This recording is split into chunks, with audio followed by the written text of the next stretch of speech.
आप सभी को भाई दूज की ढेर सारी शुभकामनाएं। आज सुनिए भाई दूज की कथा। एक बार एक बुढ़िया माई थी जिनके 7 बेटे और एक बेटी थी। बेटी का विवाह हो चुका था। जब बूढ़ी माई के बेटों की शादी का नंबर आता तो फेरों के समय एक नाग आता और उसके बेटे को डस लेता था। बेटे की वहीं मंडप में ही मृत्यु हो जाती और बहू विधवा हो जाती। इस तरह बूढ़ी माई के 6 बेटे मर गए। 7वें का विवाह होना बाकी था। इस तरह अपने बेटों के मर जाने के दुख से बूढ़ी माई रो रो कर अंधी हो गई थी। भाई दूज का पर्व आने को हुआ तो एक दिन भाई ने कहा कि माँ, मैं अपनी बहन से तिलक कराने जाऊंगा। माँ ने कहा ठीक है। उधर जब बहन को पता चला कि उसका भाई उसके घर आ रहा है तो वह खुशी से पागल होकर पड़ोसन के घर गई और पूछने लगी कि बहन, जब बहुत प्यारा भाई घर आए तो क्या क्या बनाना चाहिए। पड़ोसन उसकी खुशी को देखकर जल भुन गई और कहने लगी, दूध से रसोई लेप, घी में चावल पका लेना। बहन ने पड़ोसन के कहे अनुसार ऐसा ही किया। उधर भाई जब बहन के घर आ रहा था तो उसे रास्ते में एक सांप मिला। सांप उसे डसने को हुआ तो भाई कहने लगा, अरे भाई, तुम मुझे क्यों डस रहे हो। सांप बोला, मैं तुम्हारा काल हूं और आज मुझे तुमको डसना है। भाई बोला, मेरी बहन घर पर मेरा इंतजार कर रही है। जब मैं तिलक करा के वापस लौटूंगा तब तुम मुझे डस लेना। सांप ने कहा, भला आज तक कोई अपनी मृत्यु के लिए लौट कर आया है जो तुम वापस आओगे। भाई ने कहा, अगर तुम्हें यकीन नहीं है तो तुम मेरे झोले में बैठ जाओ। जब मैं अपनी बहन से तिलक करा लूं तब तुम मुझे डस लेना। सांप ने ऐसा ही किया और भाई के झोले में जाकर बैठ गया। इधर भाई अब अपनी बहन के घर पहुंचा। भाई बहन एक दूसरे से मिलकर बहुत खुश हुए। तब भाई बोला, बहन जल्दी से खाना दे दो, बड़ी जोर से भूख लगी है। अब भोली मासूम बहन भला क्या करे, न तो दूध की रसोई सूखे न ही घी में चावल पके। भाई ने पूछा, बहन इतनी देर क्यों लगा रही हो, तुम क्या पका रही हो जिसमें इतना समय लग रहा है। तब बहन ने बताया कि उसने ऐसे ऐसे किया है। अपने पड़ोसन वाली बात बहन ने अपने भाई को बता दी। तब सुनकर भाई बोला, अरे पगली कहीं की, कहीं घी में भी चावल पकते हैं या दूध से कभी किसी ने रसोई लीपी है भला। अरे गोबर से रसोई लीपो और दूध में चावल पकाओ। फिर बहन ने अपने भाई के अनुसार ऐसा ही किया। खाना खाकर भाई को बहुत जोर से नींद आने लगी। इतने में ही बहन के बच्चे आ गए। बोले, मामा हमारे लिए क्या लेकर आए हो। भाई बोला, अरे मैं तो कुछ भी नहीं लाया। बच्चों ने मामा का वह झोला ले लिया जिसमें सांप बैठा हुआ था।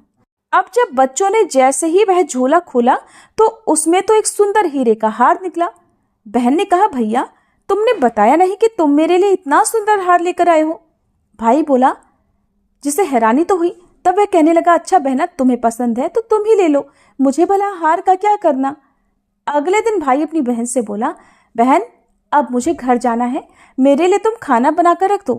बहन ने अपने भाई के लिए लड्डू बनाकर एक डिब्बे में रख कर दे दिए। भाई कुछ दूर जाकर थक कर एक पेड़ के नीचे सो गया। उधर घर में बहन के बच्चों को जब भूख लगी तो उन्होंने माँ से कहा कि माँ खाना दे दो। माँ ने कहा, खाना बनने में अभी देर है। तो बच्चे बोले कि जो तुमने मामा जी को बनाकर दिया था वही दे दो। तब बहन बोली कि लड्डू बनाने के लिए बाजरा पीसा था, वही बचा पड़ा है, चक्की में जाकर खा लो। जब बच्चों ने वहां जाकर देखा तो चक्की में तो बाजरे की जगह पर सांप की हड्डियां पड़ी हुई थी। ये बात उन्होंने भागकर माँ को आकर बताई तो वह बावली सी होकर बड़ी बेचैन होकर अपने भाई के पीछे भागी। रास्ते भर वह लोगों से पूछती जाती, अरे किसी ने मेरा गैल बाटोई देखा, अरे किसी ने मेरे भाई को इधर से जाते हुए देखा क्या। तब एक ने बताया कि कोई लेटा तो है पेड़ के नीचे, जाओ देख लो कहीं वही तो तुम्हारा भाई नहीं। अब बहन भागी भागी पेड़ के नीचे पहुंच गई। उसने अपने भाई को नींद से उठाया और पूछा, भैया कहीं तुमने मेरे लड्डू तो नहीं खा लिए। भाई बोला, ये ले तेरे लड्डू, नहीं खाए मैंने। ले दे के लड्डू ही तो दिए थे, उसके भी पीछे पीछे आ गई। बहन बोली, नहीं भाई तुम झूठ बोल रहे हो, जरूर तुमने लड्डू खाए हैं, अब तो मैं तुम्हारे साथ चलूंगी। भाई बोला, अच्छा तू नहीं मान रही तो चल फिर। चलते चलते रास्ते में बहन को प्यास लगने लगी तो उसने अपने भाई से कहा, भैया मुझे पानी पीना है। भाई बोला, अब मैं यहाँ तेरे लिए कहाँ से पानी लेकर आऊं, देख दूर कहीं चील उड़ रही है, चली जा, शायद वहां तुझे पानी मिल जाए। तब बहन वहां गई। पानी पीकर जब वापस लौट कर आई तो रास्ते में देखा कि एक जगह जमीन पर 6 शिलाएं गड़ी हुई हैं और एक बिना गढ़े रखी हुई थी। उसने पास में ही एक बूढ़ी माई से पूछा कि माँ जी ये शिलाएं कैसी हैं। तब वह बूढ़ी माई बताने लगी कि एक बुढ़िया है, उसके 7 बेटे थे, जिसके 6 बेटे तो शादी के मंडप में ही मर चुके हैं, तो ये उनके नाम की शिलाएं ही जमीन में गड़ी हुई हैं। अभी 7वें का विवाह होना बाकी है, जब उसका विवाह होगा तो वह भी मंडप में ही मर जाएगा, तब ये 7वीं शिला भी जमीन में गड़ जाएगी। बूढ़ी माई की ये बात सुनकर बहन समझ गई कि ये शिलाएं किसी और की नहीं बल्कि उसके खुद के भाइयों के नाम की हैं। उसने बूढ़ी माई से अपने 7वें भाई को बचाने का उपाय पूछा। बूढ़ी माई ने उसे बतला दिया कि वह अपने 7वें भाई को कैसे बचा सकती है। बूढ़ी माई से सारा उपाय जानकर बहन अपने बाल खुले करके पागलों की तरह से अपने भाई को गालियां देते हुए वहां से चलने लगी। भाई के पास आकर गाली देते हुए बोलने लगी, तू तो जलेगा, कुटेगा, मरेगा। भाई उसके ऐसे व्यवहार को देखकर चौंक गया, लेकिन उसे कुछ भी समझ में नहीं आया। इस तरह दोनों भाई बहन माँ के घर पहुंच गए। थोड़े समय के बाद भाई के लिए सगाई आने लगी। अब उसका विवाह तय हो गया। जब भाई को सेहरा पहनाने लगे तो वह बोली, अरे इसको क्यों सेहरा बंधेगा? सेहरा तो मैं पहनूंगी, ये तो जलेगा, मरेगा। सब लोगों ने परेशान होकर सेहरा बहन को दे दिया। बहन ने देखा उसमें तो कलगी की जगह सांप का बच्चा था। बहन ने उसे निकालकर फेंक दिया। अब जब भाई घोड़ी पर चढ़ने लगा तो बहन फिर से बोली, ये घोड़ी पर क्यों चढ़ेगा? घोड़ी पर तो मैं बैठूंगी, ये तो जलेगा, मरेगा, इसकी लाश को तो चील कौवे खाएंगे। सुनकर सारे लोग बड़े परेशान। आखिरकार सबने बहन को घोड़ी पर भी चढ़ने दिया। अब जब बारात चलने को हुई तब बहन बोली, ये क्यों दरवाजे से निकलेगा? ये तो पीछे के रास्ते से जाएगा, इस दरवाजे से तो मैं निकलूंगी। अब जब वह दरवाजे के नीचे से जा रही थी तो दरवाजा अचानक भड़बड़ाकर गिरने लगा।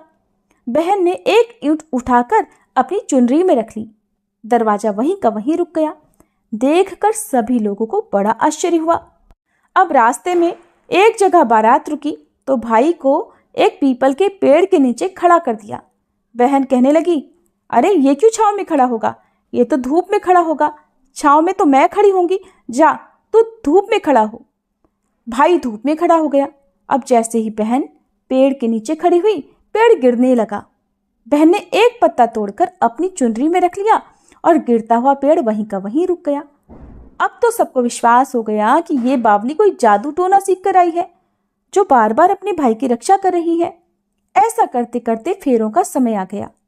जब दुल्हन आई तो उसने दुल्हन के कान में कहा, अब तक तो मैंने तेरे पति को बचा लिया, अब तू ही अपने पति को साथ ही अपने मरे हुए जेठों को बचा सकती है। फेरों के समय एक नाग आया। वो जैसे ही दुल्हे को डसने लगा, दुल्हन ने उसे एक लोटे में भरकर ऊपर से प्लेट से बंद कर दिया। थोड़ी देर के बाद नागिन लहर लहर करती आ गई। दुल्हन से बोली, तू मेरा पति छोड़। दुल्हन बोली, पहले तू मेरा पति छोड़। नागिन बोली, ठीक है, जा मैंने तेरा पति छोड़ा। दुल्हन ने कहा, ऐसे नहीं, पहले 3 बार बोल। नागिन ने 3 बार बोला। फिर बोली, अच्छा ठीक है, अब तू मेरे पति को छोड़। दुल्हन बोली, एक मेरे पति से क्या होगा? हंसने बोलने के लिए जेठ भी तो चाहिए, एक जेठ भी छोड़। नागिन ने जेठ के भी प्राण दे दिए। फिर दुल्हन ने कहा, एक जेठ से लड़ाई हो गई तो एक और जेठ, वो विदेश चला गया तो तीसरा जेठ भी छोड़। इस तरह करके करके दुल्हन ने अपने 6 जेठ जीवित करा लिए। उधर घर पर रो रो कर बूढ़ी माई का बुरा हाल था।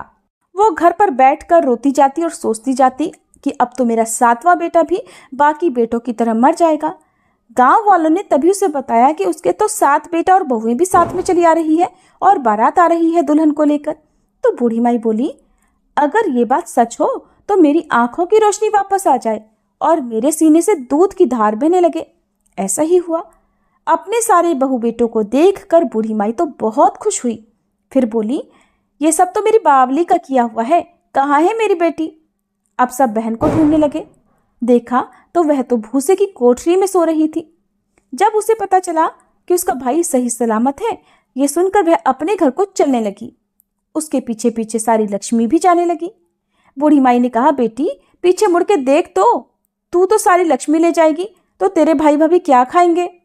जब बहन ने पीछे मुड़कर देखा तो कहा, जो माँ ने अपने हाथों से दिया वो मेरे साथ चल, बाद बाकी का भाई और भाभी के पास रहे।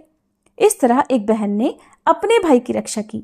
भाई दूज के संबंध में एक और अन्य कथा इस प्रकार से है कि सूर्य देव की पत्नी संज्ञा से 2 संतानें थीं, पुत्र यमराज और पुत्री यमुना।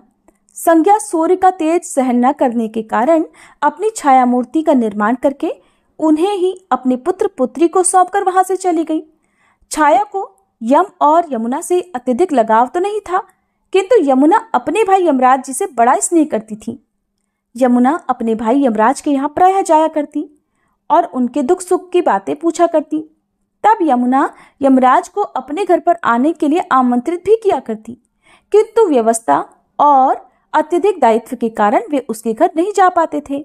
एक बार कार्तिक शुक्ल द्वितीया को यमराज अपनी बहन यमुना के घर अचानक जा पहुंचे। बहन के घर जाते समय यमराज ने नरक में निवास करने वाले जीवों को मुक्त कर दिया। बहन यमुना ने अपने भाई का बड़ा आदर सत्कार किया, तरह तरह के व्यंजन बनाकर उन्हें भोजन कराया और मस्तक पर तिलक भी लगाया। जब यमराज वहां से चलने लगे तो उन्होंने यमुना से कोई भी मनोवांछित वर मांगने का अनुरोध किया। यमुना ने उनके आग्रह को देखकर कहा, भैया, यदि आप मुझे वर देना ही चाहते हैं तो यही वर दीजिए कि आज के दिन प्रतिवर्ष आप मेरे यहाँ आया करेंगे और मेरा आतिथ्य स्वीकार करेंगे। और इसी प्रकार आज के दिन जो भाई अपनी बहन के घर जाकर उसका आतिथ्य स्वीकार करे और इस दिन जो बहन अपने भाई को टीका करके भोजन कराए, उसे आपका भय न रहे। इसी के साथ उन्होंने ये भी वरदान दिया कि यदि इस दिन भाई बहन यमुना नदी में डुबकी लगाएंगे तो वे यमराज के प्रकोप से बचे रहेंगे। यमुना जी की प्रार्थना को यमराज जी ने स्वीकार कर लिया। तभी से बहन भाई का ये पावन त्योहार मनाया जाने लगा। भाई दूज त्योहार का मुख्य उद्देश्य भाई बहन के मध्य सद्भावना, एक दूसरे के प्रति निष्कपट प्रेम को प्रोत्साहित करना है। भैया दूज के दिन ही 5 दिनों तक चलने वाले दीपावली महापर्व का समापन भी हो जाता है।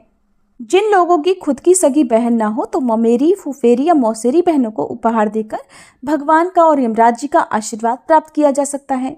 जो पुरुष यम द्वितीया को बहन के हाथ का भोजन करता है उसे धर्म, धन, अर्थ, आयुष और तरह तरह के सुख मिलते हैं।